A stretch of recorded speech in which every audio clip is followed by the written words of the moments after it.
আসসালামু গাইস, আজকে আমার পছন্দের কবুতরগুলো দেখাচ্ছি। এই কবুতরগুলো আমি এখন রেসারে সময় দেওয়ার কারণে গিরিবাজে একদমই সময় দিতে পারি না, তাই কবুতরগুলোকে দেখান ভাইয়া। সেল করে ফেলবো। তো এখানে প্রত্যেকটা কবুতরই আমার খুব পছন্দের এবং এই কবুতরগুলো আমি ফ্লাই করাইছি। তো প্রত্যেকটা কবুতরই, চোখটা একটু দেখো ভাইয়া। প্রত্যেকটা কবুতরই আমার ঘরে গরমের ভিতরে 3 ঘন্টা 3.5 ঘন্টা উঠছে। আশা করি যে শীতে যদি কেউ নিয়ে এদের বাচ্চা কাচ্চা করায় ভালো একটা রেজাল্ট পাবে। আচ্ছা ভাই, এগুলো সেল করতেছেন কিসের জন্য? এগুলো সেল করে দিতেছি ভাইয়া, সময় পাচ্ছি না এখন ওদেরকে উড়ানো। ও আচ্ছা আচ্ছা, এটার প্রাইস কত? এগুলা তো সেটা বললাম না, এখন আমি 1500 হলেই ছেড়ে দেবো ভাই। 1500 পার পিস? 1500 গাইস, এই ভাইয়া শুধু রেসারের টাইম দেয়, এর জন্য এই পার পিস সেল করে দিতেছে।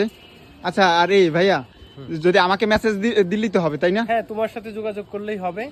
আর কোথায় যাচ্ছে ফোন নাম্বার ঠিকানা দিলে আমরা ওই ঠিকানাতে পাঠিয়ে দেবো।